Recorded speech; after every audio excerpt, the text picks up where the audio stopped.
Welcome back, everyone. We are live on this lovely sunny Sunday evening. We have Richard the Third. I'm going to call you tonight, Richard. We're going to have a little bit of rhyming stain tonight. We've got Richard the Third.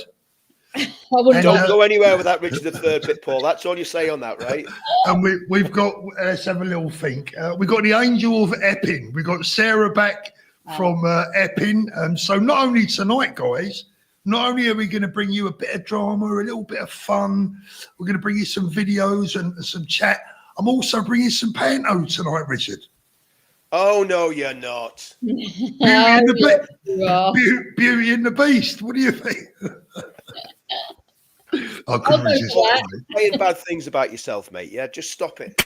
It's not on. Right, okay. So it's actually Sarah's debut as in a group live stream. So, Sarah, I would say, are you a little bit nervous? But after appearing on stage in front of 2 million people last week, live across the world, I guess this is a bit of a cakewalk. Enjoy it? Did you enjoy it?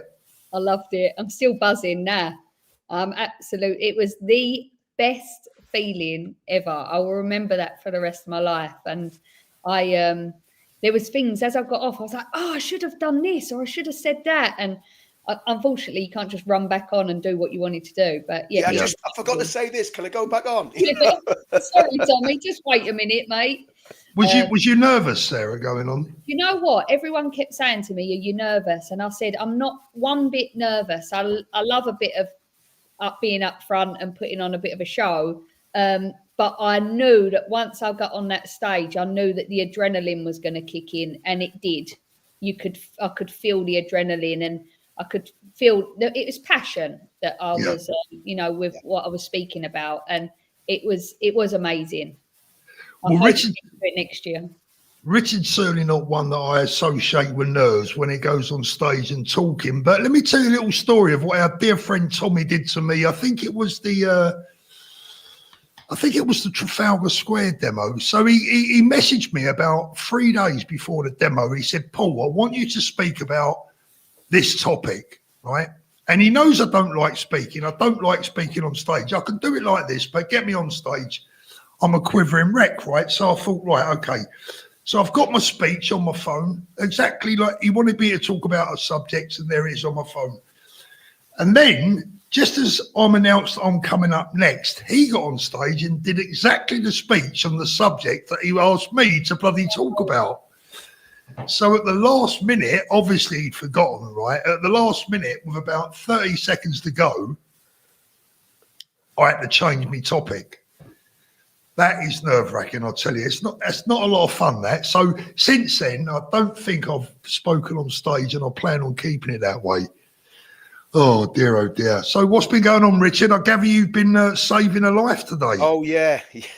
Tell us about that. Yeah. Well, okay. So normally on a Sunday, I go to church, right? And I've got this lurgy thing. I thought if I go to church today, I'm going to infect Aunt Bessie and Granny Sarah or whoever it is, and not that you're a Granny Sarah. That just came out. That was a total Freudian slip. I'm going to infect someone with allergy, and probably they're going to die in their sleep during the week. So I thought I better not go to church. So instead of going to church, I went for a walk in the park, and I was going to make some videos about the Palestine thing and the church thing, the way the church leaders have been slagging us all off for the United Kingdom thing. And I get around the corner at the park, and there's this little crew, and they look like they want to be London street roadmen, you know what I mean? They look like they want to be little gangsters. They've all got their hoodies up and masks up and everything. I think it's a bit weird on a Sunday afternoon. And there's this little kid that just doesn't look like he fits in. Anyway, I was just too focused on trying to get my camera ready and what have you. And I walked about 20 yards, and I just heard a whole lot of yelping and punching and kicking. I turned around, this little firm, about 6 lads, kicking the crap out of this kid. I went, no, you can't have that on a Sunday afternoon, like, you know what I mean? So I just went over, and to be honest with you, it's probably, I don't see how anybody could walk away from that, because he was literally, you could just tell he was just that, he wasn't the sort of kid that would be fighting with those sort of little wannabe gangsters. So I just started shouting. I said, leave him alone. And obviously, because I'm a public speaker, I can like you, Sarah. I can talk quite loud. They all looked up. Must have thought I was a thug or a cop or something. And Thought I was a lot bellow, you harder than I can looked. bellow. Yeah, go on. Yeah, go on. and they legged it. Apart from one lad who ran up, tried to take a swing at the kid as he was running away towards me, fell over, and then he legged it as well. And so, but they were really getting laced into him. And I says, mate, do you know those kids? No, I don't know them. And whether he did or not, I mean, who knows? Maybe it was a drug debt or whatever. I'm not sure what was going on, but it didn't look like that sort of kid. He just like vulnerable sort of youngster that they were picking on, showing off in front of the girlfriends or whatever. And he says to me, he says, "Can I walk through the park with you?" And I says, "Yeah." And I just kind of bigged him up because he did kind of stand up to him as well. You know what I mean? He didn't just roll over and get the ball on the floor and get kicked. He was trying to fight back, and I was just thinking, "You're going to get really hurt here, son." You know what I mean? But so that was my good Samaritan deed for the day. And I just think if you're ever in that situation, you've got to do something. You can't just walk on and just leave a kid to get absolutely, because that could have been my son. I know when I was a kid, I used to get kickings like that, and it's not nice when a whole lot of kids jump on you and start, you know. No, well done, Richard. Guardian Mose and Christ Kingdom. Good evening, Paul, Richard, and Sarah. If you haven't already subscribed to Guardian Mose channel, please do so. He's a good lad. He's a good lad. We've not always seen eye to eye, but he's a good lad. He likes me, Paul.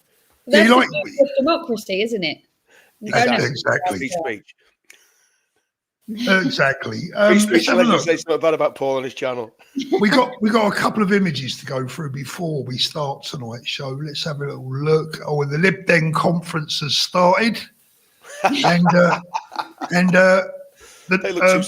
Stand Up to Racism have brought out their new placards for 2025. Yeah.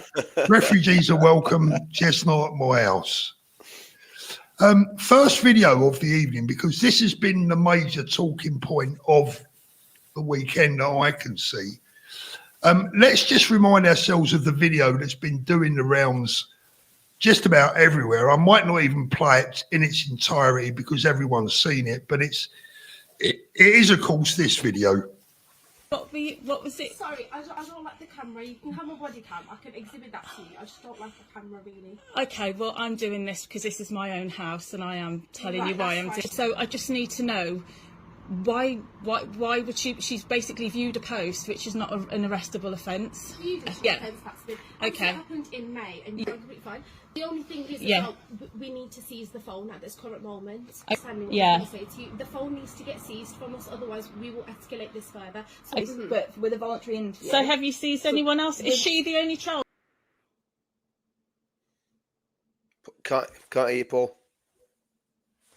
I'm not going to play it in its entirety because everyone's seen it, and we've all seen everyone up in arms about it. But look, on this show, I like to bring you the truth, and we're not into just knocking the police for any reason that we can find. Now, there's a statement been issued by the police there with regards to that, and I think it's worth reading out because it puts an entirely new light on that video, which, by the way, has been heavily edited. Now, I'm not criticising the person that put the video out. The bottom line is we don't know the full story. But this is from Walsall Police. It says, we are aware of reports that we are investigating a child in Walsall for viewing a social media post. This is completely incorrect. We are investigating after a complaint from a member of the public that a fake social media account had been created in their name and then had been used to send indecent messages. The offence being investigated is one of malicious communications, sending indecent or grossly offensive communication to cause distress or anxiety. The messages are of an incredibly serious nature and have caused serious concern for the victim. Officers made a number of attempts to speak to the suspect, a teenage girl, at her home address in Walsall earlier this month. As part of the investigation on September the 13th, we spoke to the girl's mother at her home and explained that we needed to speak to her daughter and recover her mobile phone as part of the investigation. The following day, the girl attended a police station for a voluntary interview and the investigation continues. We are aware of a brief and heavily edited video clip showing part of the 13th of September visit. The clip is misleading, and we have reviewed a 10-minute body-worn recording showing the full exchange. Now, you know, at the end of the day, if you take that statement from the police at face value, which I think we have to at the moment, we have to take it on face value. The criticisms that have been aimed at the police today, those two police officers in particular, could well turn out to be hugely unfair. Now, there are issues for me within that video, the way the house was entered, etc. And Black Belt Barrister did a magnificent breakdown of the legalities of that video earlier. But the bottom line is this, for me, could be, and I'll come to you first on this one, Richard, this could be a case where social media is actually not quite telling us the truth. Well, I mean, we saw it last Saturday, Paul, where people were basically blaming the police for all sorts of stuff. And as far as I could see, the command team that we were working with did everything they did for public safety. You know, some of the riot cops got a bit leery, and that's not acceptable. But, you know, the way they were handling that massive crowd, I think, you know, like we were saying earlier, saved people's lives, you know, because it was such a big crowd and the people had to go somewhere, you know. So, you know, if you look at it in the light of that, and there was loads going on on social media saying, oh, the police stitched everyone up, the police nearly caused riots and all the rest of it. It's just not true. It's just not true. So I think, yes, that could be the case. The problem the police have got is, Paul, because there's been so many ridiculous arrests. I mean, we had someone on Friday, I think it was, got 2 years in jail for basically violent disorder for saying, Alan, who the F is Alan, right? And we all know what I'm talking about there. Yeah. And which to me is just ridiculous. That is a, you know, so when the police put a statement out, the problem is we all take it with a pinch of salt. So until I see everything and know everything, you know, I'm not going to comment on it one way. I shared it, and I was quite critical when I shared it because, again, I didn't know the background of it. But I'll probably delete it from X now until I know exactly what the situation is. Because I think what we've got to be careful of, Paul, right, is we're always talking about truth and free speech and telling the truth and basically trying to give people the full story because we know that the mainstream media is shafting us and lying about us and all the rest of it. But if we start lying with our posts or putting things up just for propaganda, then we're as bad as the mainstream media. Yeah, right? exactly. So I think what you've done there is really good, Paul, to give the context of that, because I didn't have a clue, because I just reposted it saying, look at this, you know, it's Sharia police and Stasi Barbie, you know what I mean? Which probably wasn't fair in hindsight. No, I mean, you know, like I say, giving a bit of heart. This is why I always like to try and sit back a little while, Sarah, and just be sure of what we're seeing. I mean, look, the issues that I had with that video, there are 2 or 3, and I'll tell you what they were, and none of them were really anything to do with the actual case itself. Yeah. I mean, when I look at the age of those young girls, Christ almighty, it makes me feel old. They look like they're fresh out of school. But, you know, fair play to them. If they're out there doing dangerous jobs at that age, you know, they got more balls than most women. So, you know, fair play to them. The other thing is that, you know, when one of the officers said she didn't really want the camera in her face, well, I'm sorry, tough. Yeah, exactly. Yeah. Exactly. That's, exactly. That. Yeah, totally right. Yeah. Yeah. And the other one was the way they potentially entered the house. But like I said, ultimately, we must put out the truth as far as we know it. And earlier on, you know, those police officers were getting an absolute hammering from everyone. And I think Andy the Gabby Cabby may well be putting this right as well tonight. He's a good lad, Andy. But Sarah, what did you make of the, well, first of all, as a mum, can you relate to, you know, the concern that online hate and potential fake accounts can do to our youngsters? Because I'm sure we've all seen it. Yeah, I think it's horrendous how mainstream media,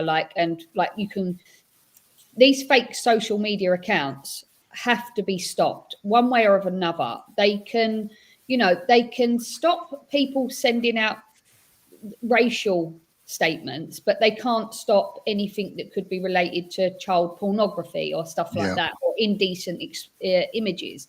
And, you know, online bullying is a real thing. And we know that there's been lots of children that have committed suicide down to social media accounts and bullying online, and it's awful. Thankfully, none of my children have ever been a victim of it, but I would also hope that none of my children have been the ones causing anything like that. And I would put my hand on my heart and believe that my children aren't like that.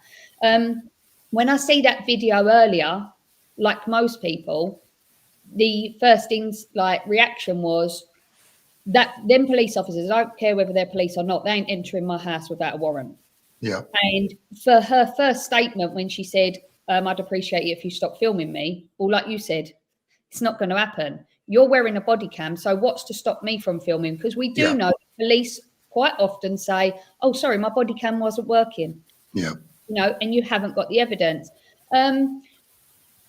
Their attitude as they come to the front door, I just didn't like it. Like you said, there isn't the true story. And this is the problem with social media, that people can just put out what they want. They can edit clips and it's not true and it's not factual. So until we actually know what's really happened, it's hard to criticize it, really, because we're being shown something and obviously it's not the full truth. Exactly. And the thing is, Sarah, as well, in this day and age, if you start making comments about something that isn't true and you give an opinion, you can end up in bloody jail, right? I mean, it's like, look what happened after Southport. Rumours were flying around about this, that and the other.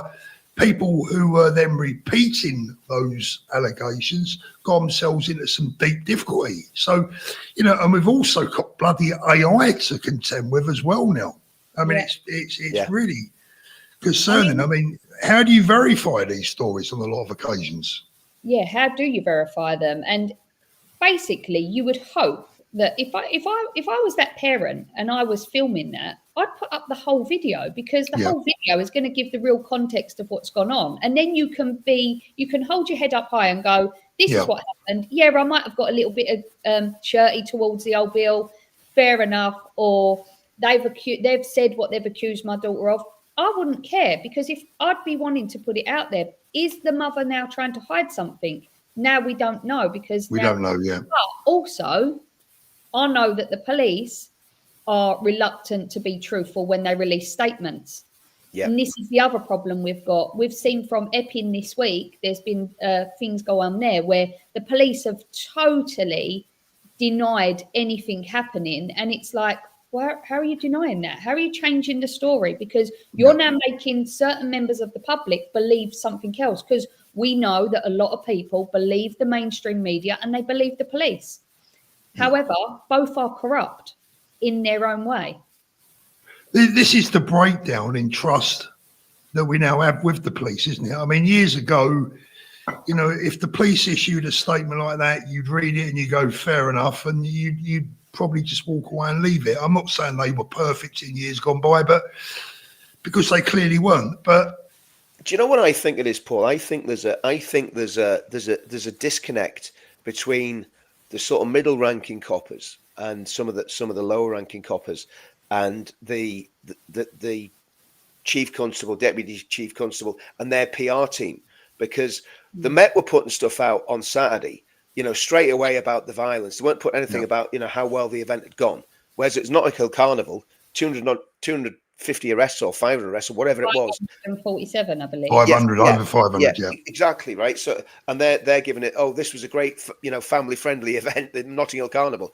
Ours, which was a family-friendly event, all they're talking about is a little bit of a scuffle at two police lines, which, let's get it right. If you're going to have protesters and police with riot shields, there is going to be some aggro. It's just confrontation. Well, I mean, I don't know if you guys have caught what's been going on over the weekend in Paris, but it makes last week look like a child's tea party. So I haven't seen it. No, it's pretty bad out there. But I mean, I tell you what, guys, I think it's even more worse than that. If you don't mind me saying, I tell you what I believe.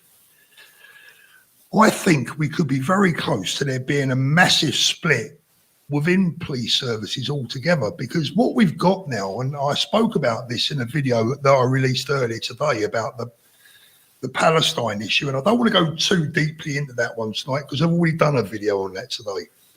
But what you're clearly going to have is a percentage of it within the police service that would be backing the Palestine cause, and you're going to have a percentage of officers serving that do not support that cause and are quite anti that cause. Now, the difficulty is that when they go on duty, they've all got to either stop talking about it and not discuss it whatsoever and get on with their job, or eventually somebody's feelings and their thoughts and their inner beliefs are gonna come out. They're gonna be made known, and surely that's going to be a problem. It's going to be a massive problem. I think so. And there is a divide within the police force. You can already see as well, a lot of the younger police officers that they're bringing in, they don't have the life experiences of what people used to have when they joined the police force. They're not, and you know, our police force was something to be like you say, feared of, you know, you wouldn't do anything wrong. And they was all like 6 foot, tonked up, like, and you would be scared of them. Now you've got women smaller than me.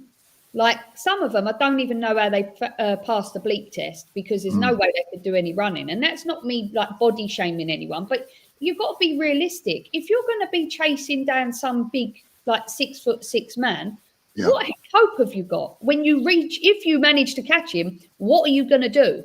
Because what am I going to do against either of you two? You'd push me over. You know, but in the police as well, you've got the younger ones that are very woke, and then you've got the older ones that are keeping their mouth shut because they want to get their pension. And that's a massive divide. I mean, it's a big problem. I mean, the police used to be the sort of go-to job for an ex-army guy. So if you came out of the army, a load of my mates joined the police when they come out of the army, and you know, because it was just like 1 for 1, you were swapping one uniform. But they don't want ex-soldiers anymore. They don't want them because they're considered to be too sort of aggressive, too right-wing or whatever. So that whole and the other thing is, what I noticed, I'm not sure whether it was actually when we were actually on the ground or whether it was watching it back on video, but a whole lot of these cops don't even speak English in the Met. They literally, they're struggling to put a sentence together in English. Yeah, that's crazy. It is crazy. Let me just read these out. Sorry, Rich. Bob Hunter, thank you, mate. Paul, my cat gives you lots of love. Can I invite 10,000 cats per year into my country? I'd be so happy. Do you know what, Bob? I've got a strange little cat story for you. Since we've moved to Spain here, our 2 cats have taken to literally going out with my wife and the Rottweiler, and they follow her on the whole walk. And everybody that drives past gives it double take because they've never seen a Rottweiler walking with a cat either side. It's like he's their minder. Unbelievable. Thank you very much, Hazel. It is vitally important to have full context reading videos. Otherwise, we become as hypocritical as those we seek to criticise. Absolutely, Hazel. And that, I think that was important tonight, you know. So that police statement does seem, for me, to potentially clear that one up, or at least give more context to it. So, you know, I'm grateful that they've done that. It's important that they've done that. And that one is now out the way. The next one I want to get into. Just on the police. Yeah, thing, Paul, you know, because Sarah was talking about this as well. I got into an altercation, I think it was 2021, and I managed to wander into the middle of a Hamas march, did a selfie, and then it all kicked off from there. Probably a bit stupid doing it on my own, but there you go. And probably was, to be fair, Richard. Yeah, probably was.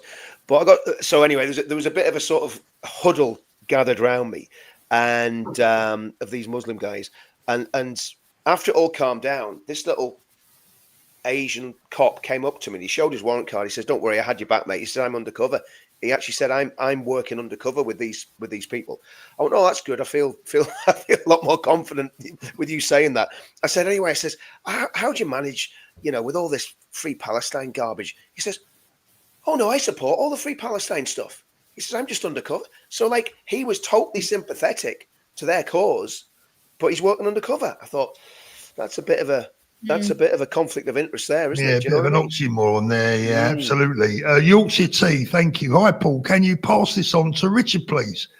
That's another tenner over you, Richard. Without him and others. It's racking up, mate. Behind the scenes that United Kingdom. You got my account details, Paul. Would not happen. I have. Yeah. Don't forget this tax and VAT to come out of that, Richard. I've had I've had a UTK tattoo done.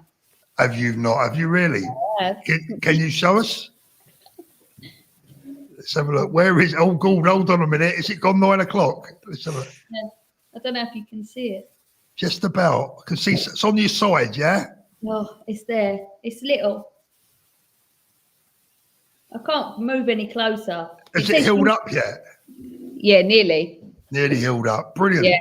That's dedication for you. You'll have to get one. You've got to get in there, Paul. I'm sorry. I Now, my haven't got skin's any totally more room. unblemished. I'll have to find some room It's somewhere. only won't I? little. Yeah. Richard, that's more Richard than me, that. What? Only little. Paul, let's I've have a seen you look. naked, mate. Don't. Richard, we really shouldn't go down that route. Bob, thank you. Let's stand for the truth. Children of God reject hate. Absolutely. Look, cheers. Good chat. Thank you very much. And Eddie Lee. Richard, great comment. Starsy, Barbie, and Buzz Lightyear. Doppelganger shriek. Oh, dear. Paul, that was just the first thing that came to mind. You know? I've got some cards in the chat tonight. Look, oh dear, unbelievable. The next one I want to cover quickly is, you know, the video. I don't know if you guys have seen this issue that's going on with this councillor, Jeremy Newmark, or Jeremy No-Mark, I'm calling him actually, to be fair. Now, today, he's issued a grovelling apology. Oh, brilliant. But let me read it out. Hold on one sec. I've got it here somewhere. I'm so badly prepared, and hold on. I know where it is. Bear with me. So after all the fuss and drama over his statements, where he called you, me, just about everyone, I guess, Richard, he labelled us all as criminals, crooks, nonces, sex offenders, you name it. He pretty much labelled us. And there's a statement on the council website today says as follows: on Wednesday, leader of Hertsmere Borough Council, Councillor Jeremy No-Mark, made 2 sets of remarks to council about flags, identity and patriotism. Councillor Newmark had issued the following clarification, and it says, I quote, I accept that some of the language I used was wrong, and I'm sorry for that. I also accept that some people have ascribed a broader meaning to my words. I'm not quite sure how you can ascribe a broader meaning to the word nonsense, sex offenders. But anyway, I'll continue, and am very sorry about that indeed. That was not my intention. It does not reflect my views. And why did you bloody say it then? It goes on. My remarks came, this is the bit that gets me, ready? My remarks came against the backdrop of false claims by Tommy Robinson that our council is paying to house asylum seekers instead of local residents. So I haven't seen that. Nope. And I hope Councillor Newmark can dig up that quote from Tommy, because I think he's going to have to, by the way. He's going to have to find that, because he clearly says our council. Now, if Tommy did make remarks like that, then okay, fair enough. At least he can prove himself right that Tommy made those remarks. Whether he's right or wrong or not is a different issue. It then says, I'm proud to be a part of the Labour-led council that expresses patriotism by building decent homes, by ensuring no one is left behind, and creating good jobs and economic growth so that local people feel pride in their work. I'll tell you what, GPT is brilliant, isn't it? I am sorry that my remarks have been interpreted in the wrong way, and reaffirm my pride in our work to promote positive community relations in the Hertsmere. Councillor Jeremy Newmark signs it at the bottom. Now, the issues that I have with that, first of all, may I say on behalf of myself, and I think a lot of my viewers, that apology is not accepted and it's not good enough. He has felt the backlash. He has now realised that he can't go around calling people nonces and sex offenders. By the way, do you know where the word nonce comes from? Do you know where it comes from? No. It comes from a prison. It's not on normal courtyard exercise. All right, okay. Now, look, at the end of the day, as I said in the video the other day, sticks and stones and all that, right? But I've got to tell you that as a man, as a supporter of this movement, I wasn't there last week, but I know plenty of people that were. For him to describe those people as the organisers as sex offenders. Now, Richard, you were one of the organisers. Yep. And nonsense is just not good enough. You cannot apologise for those words. You have to resign, or you have to be fired from your post. You would think so, Paul, but I mean, you know, it's the two-tier situation, you know, and that's what we're up against. I mean, I'm very offensive, Paul, but I'm not sexually offensive. You know what I mean? It's just, you know, it's disgusting. And I mean, the reality is, if Tommy had said that, Tommy would be in the libel court before his feet even touch the ground, right? So, you know, the fact I don't think. Well, I mean, obviously, our friend Noel is pushing this, Paul. I think Noel's got to keep pushing it. Yeah. Well, that wasn't an apology. He didn't even apologise for the language. No, it was an excuse. He's trying to shift the blame onto Tommy. And what this man doesn't realise is he has stuck his foot into the patriotic pond. Yeah. He stepped into a realm that he doesn't understand. He doesn't realise the strength of feeling for Tommy, for the movement, for the group, for our friends. Yeah. And he doesn't understand the depth of support. And now, all of a sudden, he realises. Yeah. And he's sorry. He's sorry he's been caught doing it. Absolutely. That's what he's sorry about, in my opinion. I mean, Sarah, to call men, that's the worst thing that you can call a man. That's the thing you do not. You know that there's a line and you do not cross it. And to call a man a nonce or a paedophile or anything like that is totally unacceptable. And as far as I'm concerned, I would like legal proceedings like put against him, because we all know what happened to Lucy Connolly. Yeah. She said something, she revoked it, and she apologised, and yet she went to prison. Yeah. But this man is, like you said, he's only apologized because of obviously the backlash. Yeah. He doesn't mean he doesn't think what he said. Everything that comes out my mouth, I believe in what I'm saying. So that means he's still got them views. He's just trying to apologize to keep his job. Yeah. And unfortunately, that's not good enough. He has to resign. And I would definitely, if that was me, if he'd made them statements about myself or someone close to me, I'd say, right, we're taking this all the way. Because people, this is the problem. People on, and I'd hate saying the left and the right, but we're going to say left or right because it's either you've got right morals or wrong morals. Yeah. People in that band, right?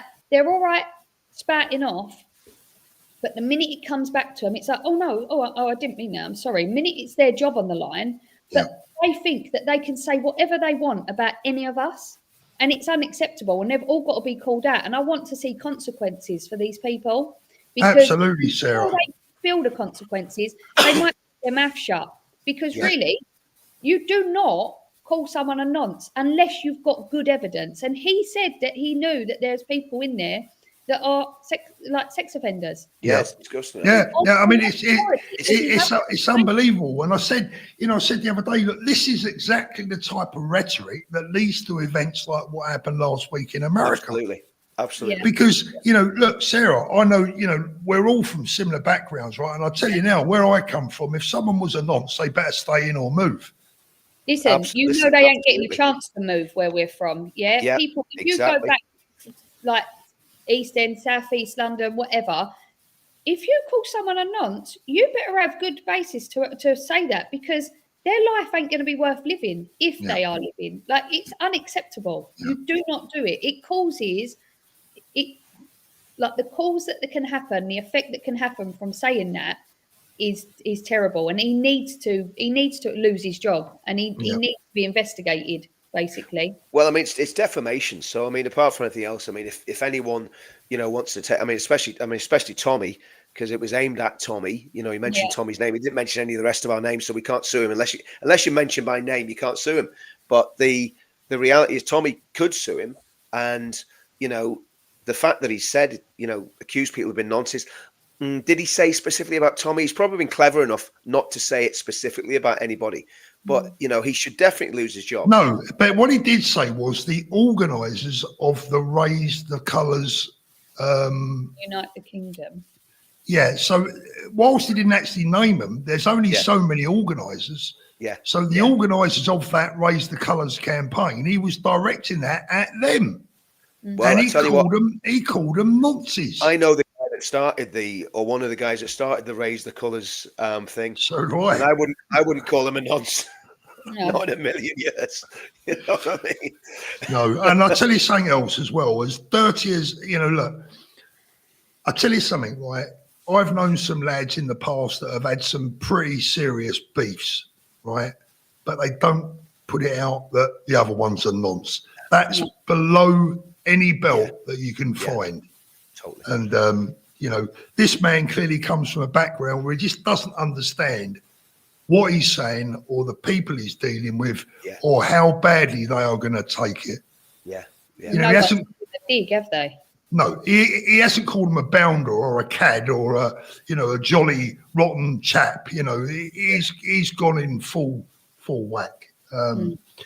Terrible.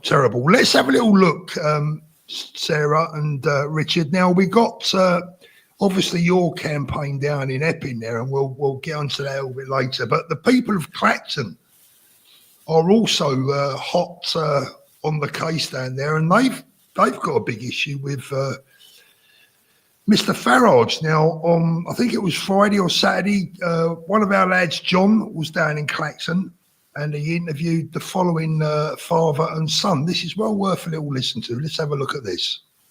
It's Saturday, and I'm lucky enough to bump into what I can only describe as the best father and son in Clacton. And they took the time out on a Saturday to come out, and we've canvassed Nigel Farage's whole street, including his house. And I'd just like to take this opportunity to ask you two beautiful gentlemen why you've given me your time today and helped me out on this. As I said to you earlier, you can't be behind your computer. You need to get out and voice your opinions.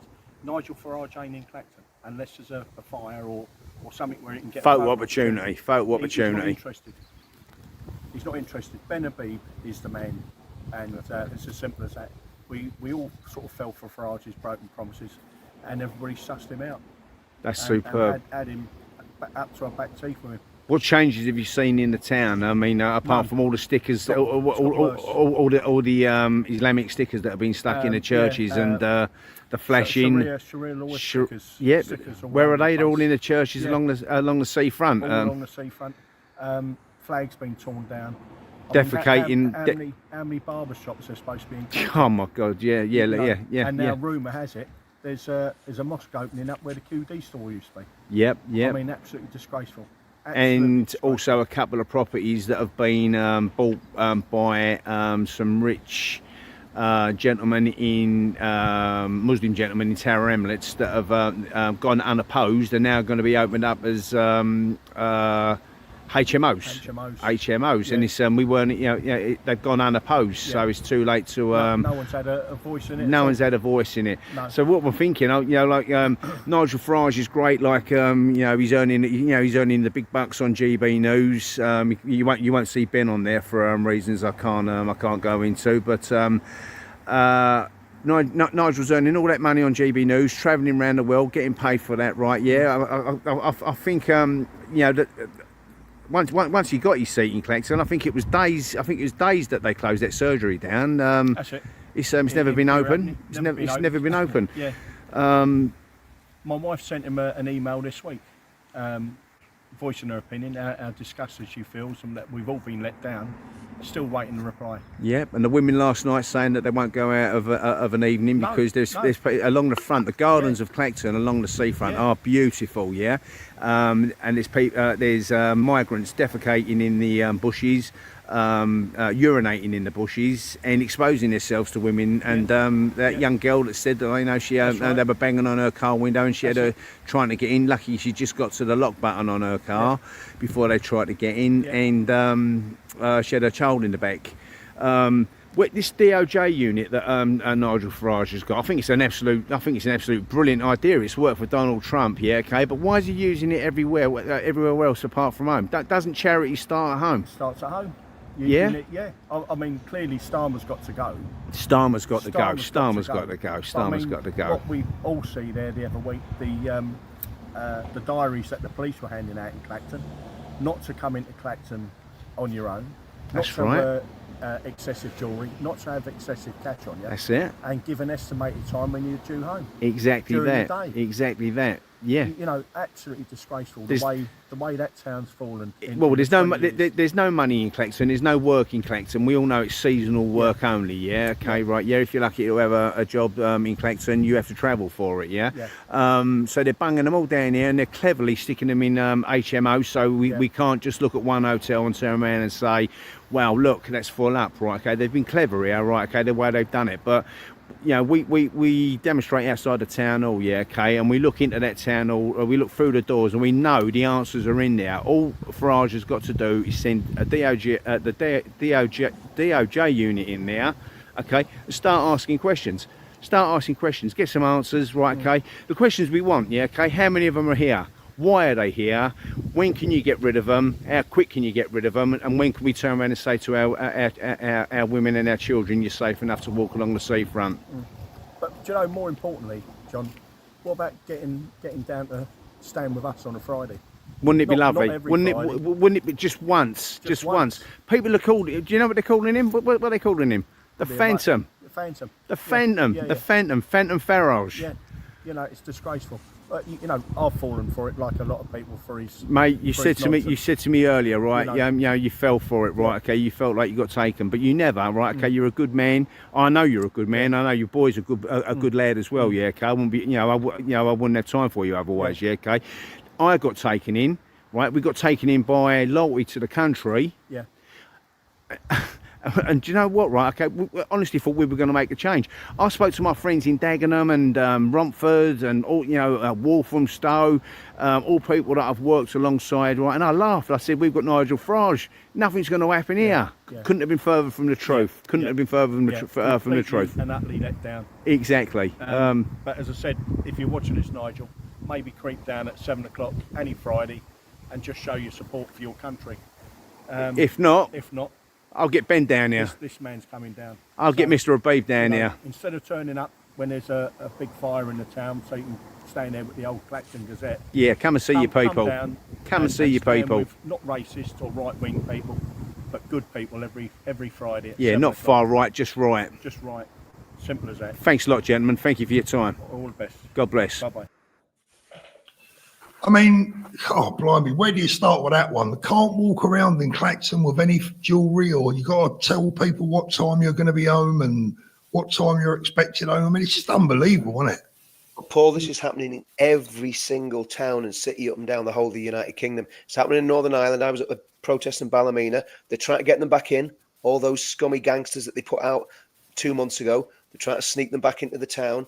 The police are against the people, And like the reality is, I've seen protests. Do you know what? If everybody did a protest at exactly the same time and exactly the same in their local area where the hotels are on the same day, and just said, right, we're going to stay here, the police won't be able to cope with it until these people are gone. The police wouldn't be able to cope with it, And that's what the police have got to realise, and that's what the government got to realise. Policing's by consent.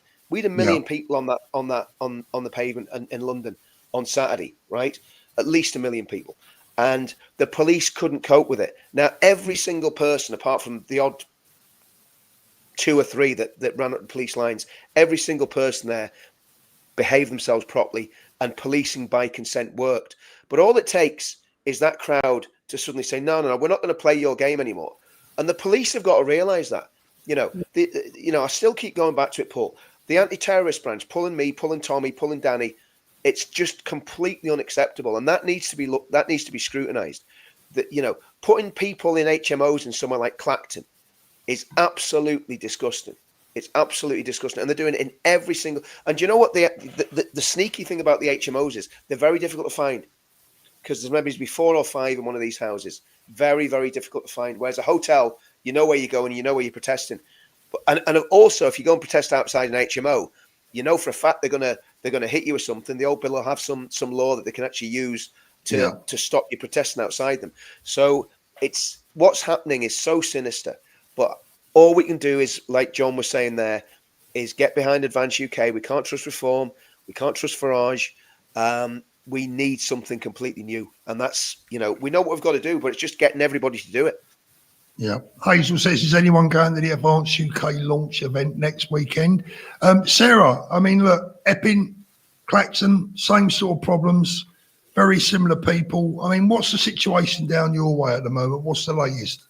Well, we had another protest today. We've made our protest earlier now because it's getting dark, obviously a lot earlier, and for safety reasons, because we marched from the Bell Hotel all the way down to the council offices.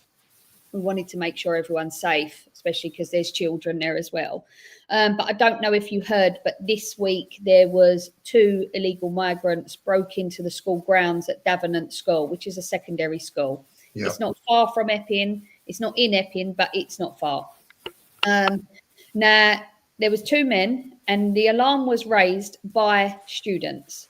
So that's how we found out, because students had been made aware, their parents had taken photos and so forth.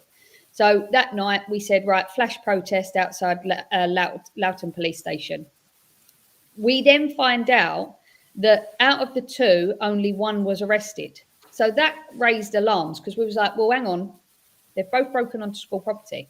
Then we find out that he wasn't actually arrested. He was detained. And the reason why he was detained was because he'd broken his bail conditions.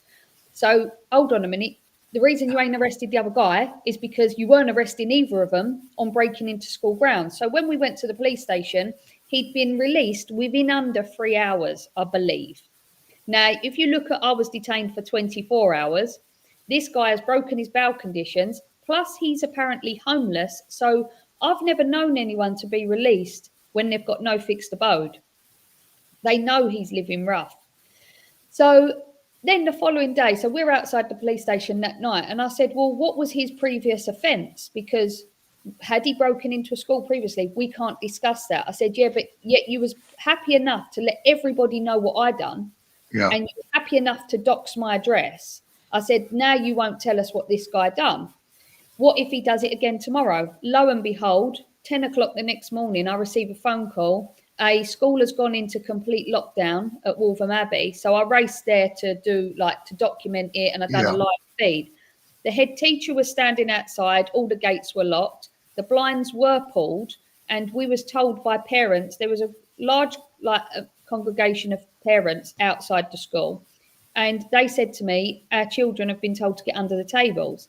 Now, I've had people getting in touch with me going, you're spreading misinformation, that's lies, children wouldn't be hiding under tables. But there is a procedure in this country. Absolutely, there is, yeah. Sleeping lions. Yep. And when people say to me that I'm lying, I went, okay, well, did you speak to the young girl tonight who come from that school, who told me that, yes, she was under the desk and yes, she was scared? Because I was saying when I was reporting it was, we're all okay outside here. I'm not a parent, but there's a lot of adults that are parents. We all know them children are safe. The man's not here. The helicopter's up. He's done a runner. So we all know they're safe. But them kids didn't know what was going on outside. They had been told, one lot apparently had been told there was a deer outside. They didn't know what was going on. They was told it was windy outside. They was being kept in. But some of them had been told there was a man outside, because one of the boys called his mum and said, Mum, please come and get me. There's a man outside our building and I don't know what's going to happen. Now, the older children would remember what happened last year to them 3 poor girls. Absolutely. They would remember them stories. So mentally, that man has caused a problem. Now, we're being told by the police, oh, he hasn't done anything wrong. And this is where it goes back to misinformation of the police. They dumb it down. So then other people in the community say, well, the police they wouldn't lie. He hasn't done anything. I had someone say it was only one man. Well, it was only one man that killed them girls. It only takes one man to attack and do a massacre. And this is the problem. Why has he targeted lots of schools? And then I find out that my son's school, which is in Chigwell, it's called West Hatch, also had a separate man go to that school and was removed from the premises? Why is it that they're all attacking schools? What are even, Sarah, what are they even doing there? What are they even doing there? And these schools are far away. Someone said, oh, well, he's hungry. He was found going through the bins. No, he wasn't found going through the bins. And why did he go all the way from Epping to Waltham Abbey? You'd never do that walk. If you're hungry, go to a high street. Plus, this man's been seen at the food bank every single week. So they're talking utter nonsense. And the police need to, like when I've said to them, well, you know, do you not think that he should have been arrested? No, because it's a civil matter. It's a trespass. I said, so the schools didn't press charges then? So why are the schools not pressing charges? Because if I was a head teacher, I'd say, hold on a minute. This man has been loitering about through like lots of schools. I need to be the one to put a stop to this because he may go on to reoffend. And let's face it, it could be an attack waiting to happen. And them head teachers, if they haven't done anything, on their heads be it if he goes on to commit a crime, if they haven't done what they can. And to say, oh, it's just trespass, I'm sorry. No, that's not good enough, is it, Sarah? I mean, look, here's the thing, right? My initial reaction to that is, first of all, it should be an offence for an adult to be trespassing on a school premises during school hours. That should be a specific offence. Now, I don't know about you, Richard, but I don't remember the last time I went creeping around a school any time of the day or night, right? And I don't know anyone that does either. We had something similar about a month ago in the town I live in, and the guy was, by his name, he was from Fulani background. The Fulani are jihadists, not all of them obviously, but a lot of them are jihadists. They've been massacring people in Nigeria for the past 30 years. And this guy had been wandering around my town with knives, trying to lure kids towards him with knives, hiding. The police couldn't find him. 9 days he was on the run in an area no bigger than, I don't know, than Clacton, right? 9 days he's on the run. A call went out on the Wednesday that he was in one of the estates. All the lads, my son-in-law included, went out to the estate to try and find him. Again, luckily for him, he slipped through the net.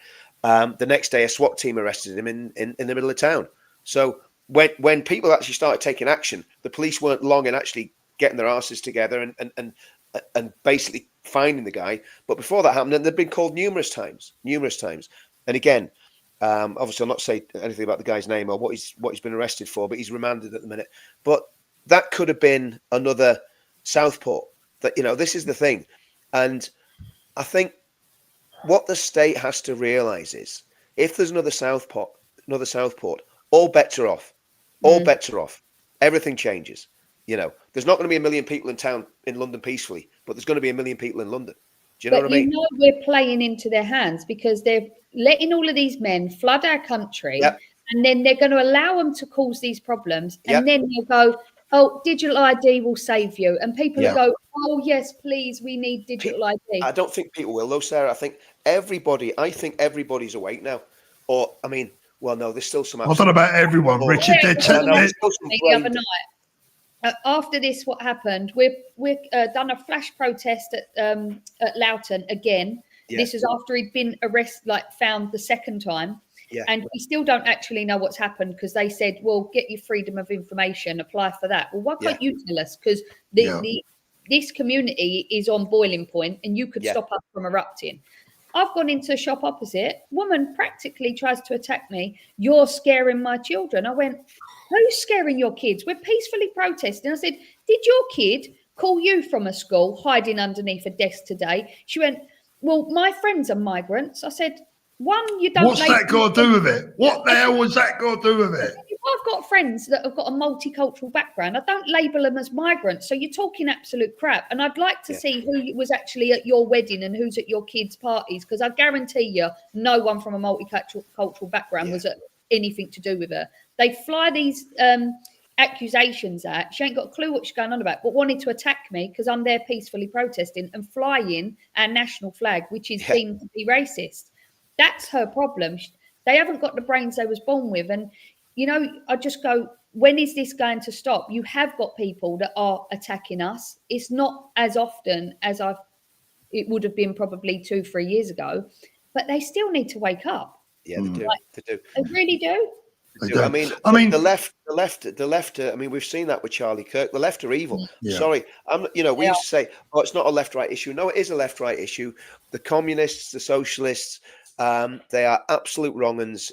Same as the Islamists, and we just got to call a spade a spade. I'll tell you something else, and this is not rumor. This is nailed on. It was in some of the supposed mainstream papers that ISIS have called on young Muslims in the UK to attack Jews and Christians. They have. That's what they've said. Now that means everybody that's not a Muslim, right? Yeah. That was in the papers today. So that's like, so are you telling me that some of these nutcases in these hotels will not be looking at that going, oh yeah, come on Abdul, come on Mohammed, we're going to get down and do some jihad, I mean, here's the thing, Sarah, first, sorry, Sarah. First of all, I mean, what you were saying about the lockdown, my own grandchildren have been locked down in school recently.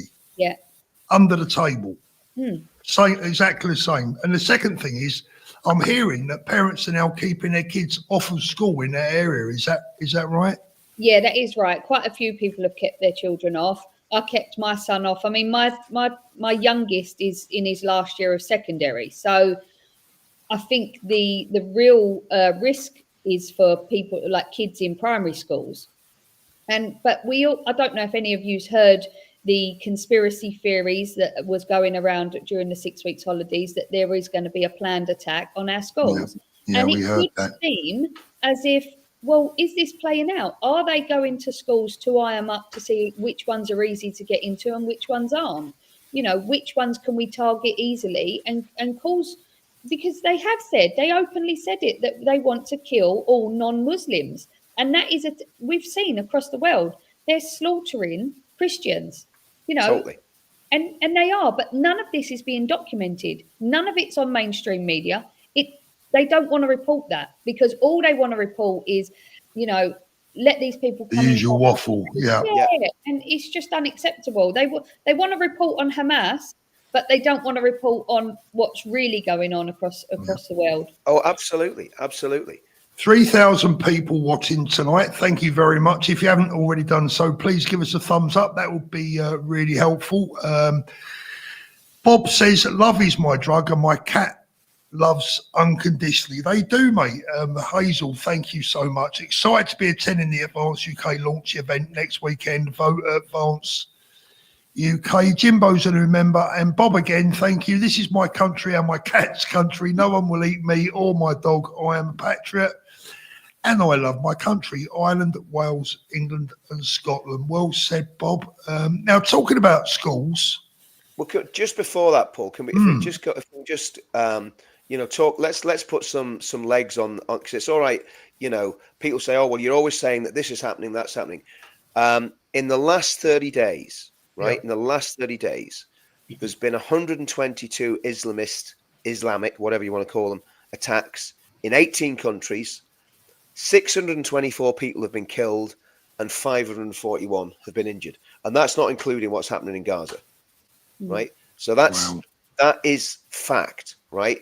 And it's not Buddhists doing this. It's not Hindus. It's not Sikhs. It's not Nigerian Christians. It's not West Indians. It's not Chinese people. We know who's doing it, right? And the fact that we cut that on these ridiculous channels, we can't even mention that because we'll get vaporized. By the way, Gavin McGuinness is back on X, Paul. Is he? Yeah, he got his X account back today, so he's over the moon. I'm just reading a report that's coming in that is dreadful. I cannot read it out because it hasn't been confirmed. But give us a clue, Paul. It's about an assassination live on TikTok.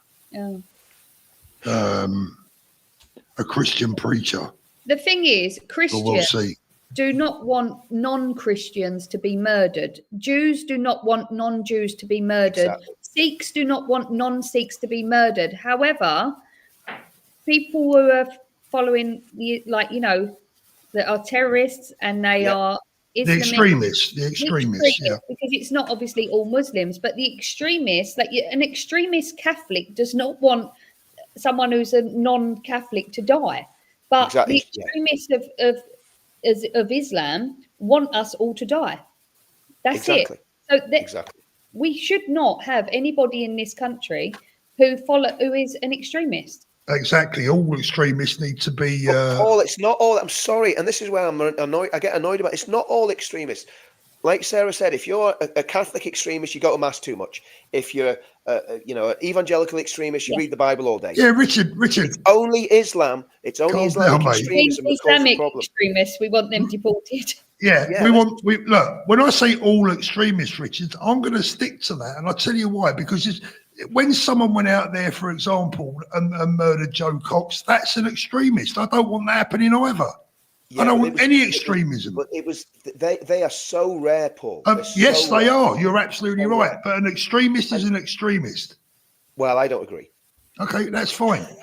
I do think all the left are suffering with mental illness. Absolutely. It's like a virus. But there's lefty extremists as well. Yeah, that's true. Well, look at what happened to Charlie Kirk, because he was pro-life, anti-abortion, and pro-Christianity. You cannot murder someone who is willing to debate about anything and peacefully.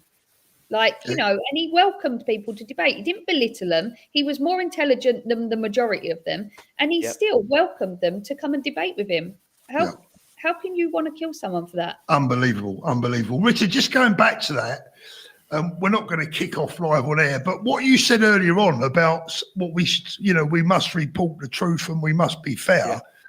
Extremism, my point is that violent extremism is not acceptable from anyone. Now, if one people, for example, in this case, the left or the Islamic extremists are doing the majority of it, that's as may be. But at the same time, if one of our lot went out and did something like that happened to Charlie Kirk last week, I'm going to denounce that. But of course, but that's the difference. That's the point. That's the difference, Paul. I mean, it's so rare. I mean, look, we know there's the goose-stepping Nazi racist pricks, right? We hate them, that they're wrong-uns. We know there's the far left, Antifa, they're wrong-uns.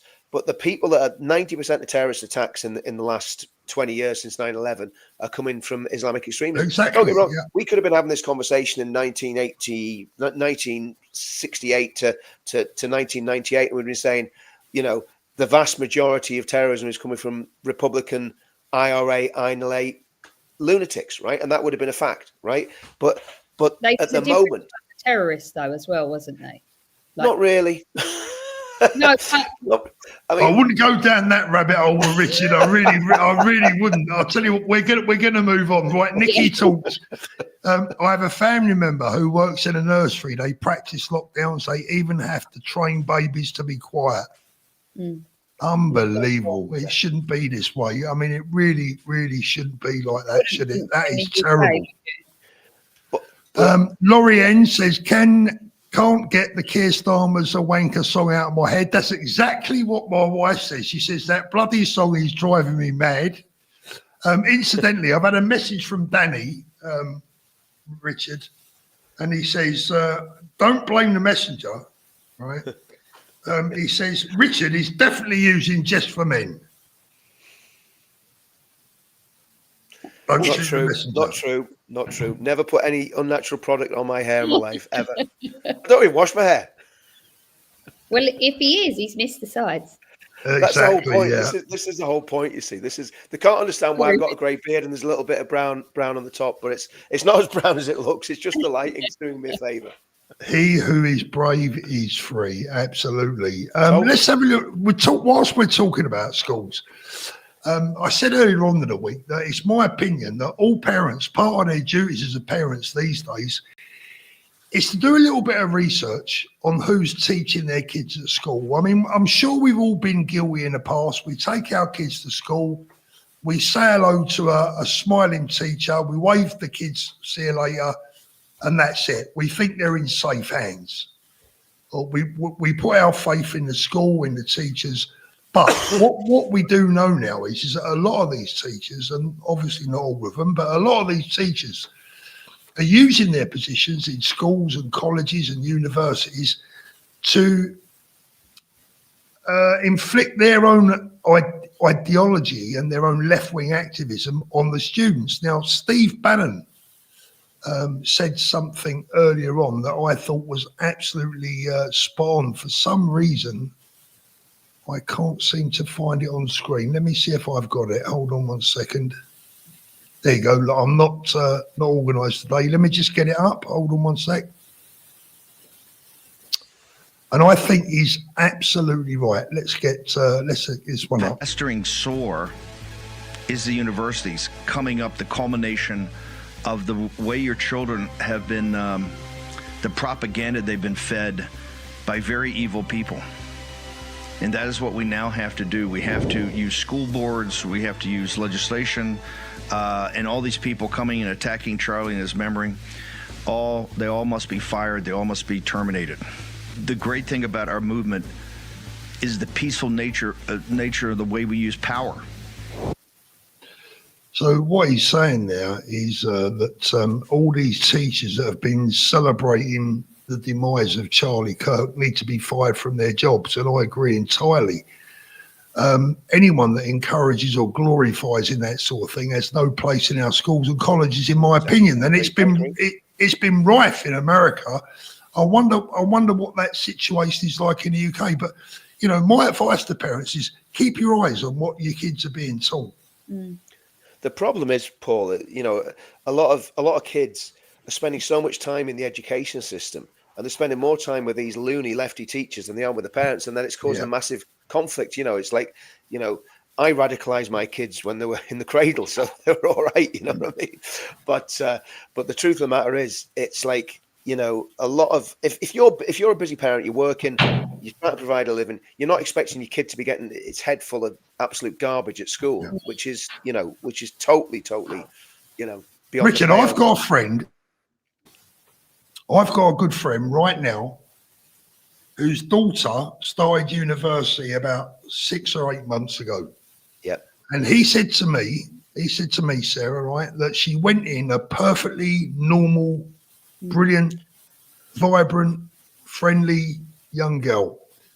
Within 6 to 8 months, I can't remember, it was either 6 or 8 months, she's come out angry and is talking like Jeremy Corbyn. Yeah. And she's been there 6 to 8 months. What is going on? What changes? I mean, this is almost our kids almost being radicalized. Yeah. Well, there's a lot of peer pressure as well, because you've got to understand that it's not just the teachers, is it? And it's not just what they're learning. You've got a lot of people that send their children to school that also believe everything that, say, Jeremy Corbyn says. So I'm very lucky. My children are just like me. They've got the same views, and I'm a single parent family, and they have, you know, they might even have people say to them, oh, you don't know what you're going on about. Your mum's a nutter.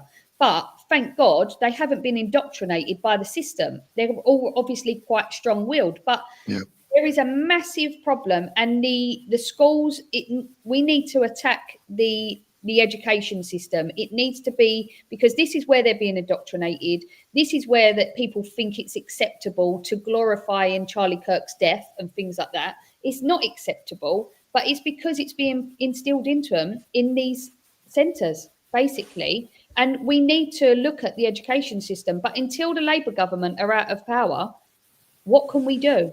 Yeah. Because unfortunately, even the teachers who don't agree with what they're teaching, they still teach it because they want their pay packet, because they've got mortgages to pay. Me personally, I would say I'm not teaching that to these kids. But that's because of me. And we have seen teachers turn around and say, I'm not doing this. I'm not putting up with it no more. And they've been fired because as a result of it. Yeah. Yeah. And, you know, but it takes a vast majority of these people to turn around and go, you know what, enough is enough. I need to be on the right side of history, and I need to teach the truth. And unfortunately, for people like you've just said, what do you do? Because then her parents must be looking and thinking, what's going to happen to our daughter?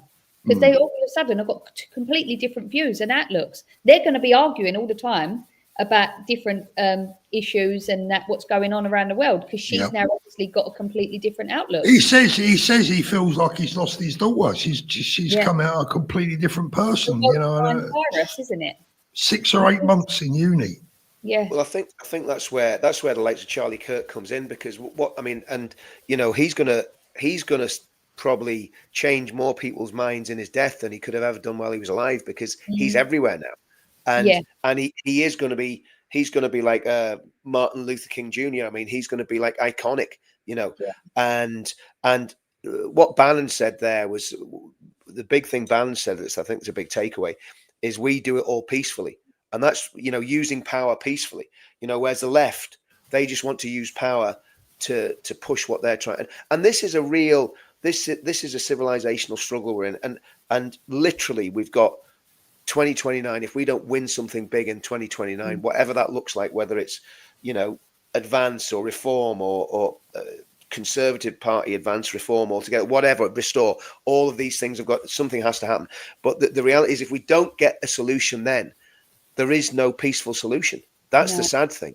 It's like there's, because we can't have another 5 years of either a wet Conservative government, Lib Dem Conservative or Lib Dem. Look, Richard, I think we have to face facts. I think we have to. I mean, you know me. I'm always trying to calm things down and talk this. But there's time when you just got to say it for as it is. Yeah. If we don't get the right result at the next general election, this country hasn't got. It's going to blow. There will be a civil war. Yeah. There will be a civil war. Yeah. Because that is what they're basically, if that's what seems like they're heading towards. Now, you can feel the tension with people who I would never have thought would be at protests are all coming up to me, people who I know, and they're like, I've had enough. This is it. And they're people who I would have thought would have been quite woke. Like if you was to look at them 2 years ago, and even them, they are turning. But enough is enough. But it's the more this government is ruining this country, it is only pushing people to incite a civil war. Yeah. And the thing is, though, Sarah, like, it's not even just this government, it's the Conservative government before them, because all the legislation this government's using, the Conservatives, the internet harms legislation, the mass migration, that was all ruined this country in the last 9 months. We've got Conservative to blame for the last 14 years. You don't and then Labour before that. Like this. Yeah. You know, we've had 30 odd years of this with Blair and then Cameron and all the rest of them, you know, and Boris Johnson, you know, and that's why there has to be a complete cleaning of house. And it's, even if we actually win, there's still going to be problems, because there's going to be a lot of pushback from the deep state. Richard, in the old days, back in the 80s, we used to call it a Queen's Way. You got to be a certain age to remember this, but we used to call it a Queen's Way. We need a massive clear out. Yeah. Now, you may not remember that saying from the advert, but there you go. David Lund, thank you very much. We are lost. This can't last till the next election. Bob, thank you. A gem cannot be polished without friction, nor a man perfected without trials. And the last super of the night, please, guys. Thank you. David Lund again. Where was the vote for our kids to be taught the 5 pillars of Islam? Well, exactly. There wasn't one, was there? Yeah. I mean, my son come home and told me in history he was learning about medieval Baghdad. And I was like, what on earth has gone on with history? Teach them about British history and then go on. And I believe you should have a good knowledge about everywhere around the world. But to actually spend a term learning about medieval Baghdad, I'm sorry, that's just unacceptable. And do you know what that's for? That's just because you know, they've been pushing the idea that Baghdad was this great seat of Islamic learning. So it's to sanitize Islam. That's why they're doing that. It's as simple as that. What they should do is teach people about how Iran was like London in the 1970s and look at how the demise of it and what it's turned into now, and look and go, this was history. This is what's happening here in the UK. Yeah. So future generations need to know about the past. Yeah, I agree with that. Exactly. What I would love to see, our schools going back to teaching it. I mean, when I went to school, our teachers taught us to be proud of who we are, where we come from. They talked about our glorious history, what we've done for the world, instead of what we did to the world, what we've done for the world. To be proud of our forefathers, to be proud of our families, you know, and to be proud to be British. Yeah, the thing is, Paul, when you were at school, I was a bit different because I'm a bit younger than you. But when you were at school, a lot of the people that were teaching in your school had first-hand experience of the Napoleonic Wars. Oh, very funny, Richard, honestly. Who needs Mickey Flanagan when you got Richard, eh? Dear, oh dear. Couldn't resist that one, Paul. But they did have, in all seriousness, right? when I was at school and when you were at school, we had a lot of teachers that fought in the Second World War, 100%. Yeah. And they could talk about it because they were there. You know what I mean? British and proud to like fly our flag. Yeah. That's what it was. And kids was allowed to be applauded for taking part in sports day and coming first. Now it's no, we all come first. We're a team. No, you're not a team. We all race. Someone's good at running and someone's good at maths. Applaud the kids. And then like we all used to sit in assembly, cross our legs and sing like, you know, Broad Beans and Kumbaya and whatever else we used to sing.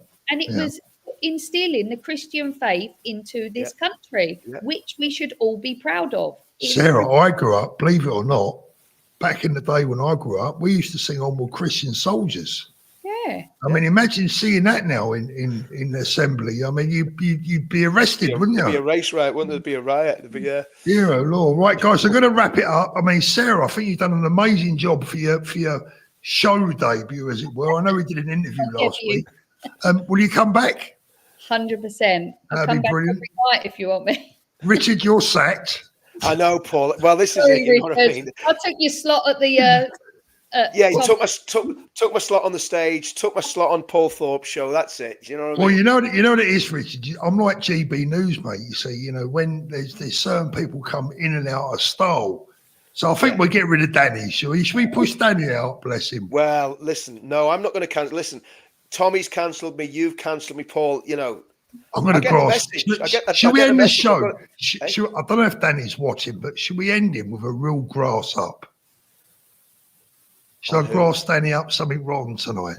Yeah, go on. Go on then. So he's got his father-in-law over for the week, who is younger than Danny. That is funny, isn't it? Eh? Danny, if you're watching, bro, sorry, mate. Mates like you, Paul. I've got no room to talk. My boy's dad is younger than my mum. My God. Older than my mum, I mean. Older than your mum, right? Yeah, it's not good. Let's have a look. We've got a couple more here. Sorry. Thank you, Hazel. Schools are no longer teaching critical thinking. It's all brain dead conformity. Then they go off to uni and are brainwashed by lefties. Absolutely. And last one from Bob. Cheers, Bob. He's on his cats tonight.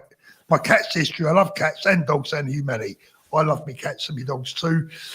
Right, guys, I think that is it for tonight. Thank you so much for coming on. As always, Richard, you've been an absolute superstar.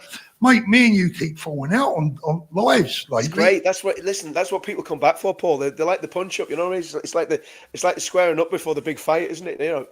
Exactly, yeah. Sarah, thank you so much. Really, really appreciate it. I'll play the intro and then we'll say our goodbyes. Look after yourselves, everyone. Have a great week. Be careful wherever you are. And as always, make sure you look after those beautiful children. They are our future. See you soon, everyone. See you soon.